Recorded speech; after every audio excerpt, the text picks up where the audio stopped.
ദീപാവലിയുടെ തലേദിവസം വീട്ടിൽ ഫയർ വർക്ക്സ് കത്തിക്കുന്നതിന്റെ കാഴ്ചയാണിത്. പണ്ടൊക്കെ ദീപാവലിക്ക് വീട്ടിൽ പടക്കങ്ങൾ ശരിക്കും മേടിക്കുമായിരുന്നു. അന്നൊക്കെ അത് കത്തിക്കാൻ വലിയ ഉത്സാഹമായിരുന്നു. വളർന്നു വന്നപ്പോൾ ആ താല്പര്യം അങ്ങ് കുറഞ്ഞു. എങ്കിലും ദീപാവലി ആയതുകൊണ്ട് കുറച്ച് ഫയർ വർക്ക്സ് ഒക്കെ നമ്മുടെ വീട്ടിലും മേടിച്ചു. കൂടുതലും മേടിച്ചത് കമ്പി മത്താപ്പും തറച്ചക്രമൊക്കെ ആയിരുന്നു. പൊട്ടിത്തെറിക്കുന്ന ഐറ്റംസ് ഒക്കെ പരമാവധി ഒഴിവാക്കി പേരിന് വേണ്ടി മാത്രം കുറച്ച് ഐറ്റംസ് എടുത്തു. പക്ഷെ ആ കൂട്ടത്തിലും പൊട്ടിത്തെറിക്കുന്ന തറച്ചക്രം ഉണ്ടായിരുന്നു കേട്ടോ. അമ്മയും അനിയനും അവളുമായിരുന്നു ഫയർ വർക്ക്സ് എത്തിക്കാൻ മുൻകൈ എടുത്തത്. ദീപാവലിയൊക്കെ അല്ലേ, എല്ലാവരും ആഘോഷിക്കുമ്പോൾ ഞാനായിട്ട് എന്തിനാ മാറിയിരിക്കുന്നേ? ഞാനും ഒരു കമ്പിയത്താപ്പ് കത്തിച്ചു. അനിയൻ കുറച്ച് ദീപാവലി സ്വീറ്റ്സ് മേടിച്ചുകൊണ്ട് വന്നിട്ടുണ്ടായിരുന്നു കേട്ടോ. എല്ലാ ദീപാവലിക്കും അമ്മ വീട്ടിൽ ഇലയപ്പം ഉണ്ടാക്കും. ഇത്തവണ ഉണ്ടാക്കി.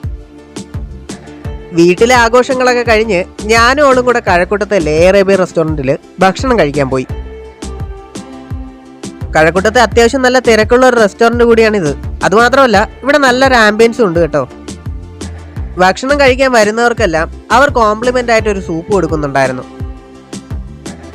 അറേബ്യൻ റെഗുലർ പ്ലേറ്റർ എന്ന് പറയുന്ന ഒരു കോംബോ ഡിഷാണ് നമ്മൾ ഓർഡർ ചെയ്തത്. അതിൻ്റെ അകത്ത് തന്നെ ഷവായും അൽഫഹവും പെരിപെരിയും പിന്നെ വേറെ ഏതാണ്ട് ഒരു ഐറ്റവും കൂടെ വരുന്നുണ്ടായിരുന്നു. ഈ ഐറ്റംസിൻ്റെ കൂടെയൊക്കെ കഴിക്കാൻ നമ്മൾ കുബൂസിന് പകരം പെറോട്ടയാണ് ഓർഡർ ചെയ്തത്. രണ്ടുപേർക്കിരുന്ന് കഴിക്കാൻ ഈ ഡിഷ് ധാരാളമാണ് കേട്ടോ. നമ്മൾ രണ്ടുപേരും കൂടെ മത്സരിച്ചിരുന്ന് കഴിച്ചിട്ടും ഈ ഡിഷ് മുഴുവനായിട്ട് തീർക്കാൻ കഴിഞ്ഞില്ല. അപ്പോഴാണ് ഒരു കാര്യം എന്നെ ശ്രദ്ധയിൽപ്പെട്ടത്. ഈ മുകളിൽ കാണുന്ന ലാമ്പുകളിൽ നമ്മുടെ മുകളിലുള്ള ലാമ്പ് മാത്രം അവർ ഓണാക്കിയിട്ടുണ്ടായിരുന്നില്ല. കുടിക്കാനായിട്ട് 2 ലൈമും കൂടെ ഞാൻ ഓർഡർ ചെയ്തിട്ടുണ്ടായിരുന്നു കേട്ടോ. അവസാനം ബില്ല് വന്നു. എല്ലാത്തിനും കൂടെയുള്ള ടോട്ടൽ എമൗണ്ട് 641 രൂപയായി. അപ്പൊ വീഡിയോ ഇന്നത്തേക്ക് വൈൻഡപ്പ് ചെയ്യാണ്. വീഡിയോ കാണുന്നവർ ചാനൽ സബ്സ്ക്രൈബ് ചെയ്യുന്ന കാര്യം കൂടെ ഒന്ന് പരിഗണിക്കണേ. മറ്റൊരു അവസരത്തിൽ വീണ്ടും കാണാമെന്ന പ്രതീക്ഷയോടെ നിർത്തുന്നു. ബൈ.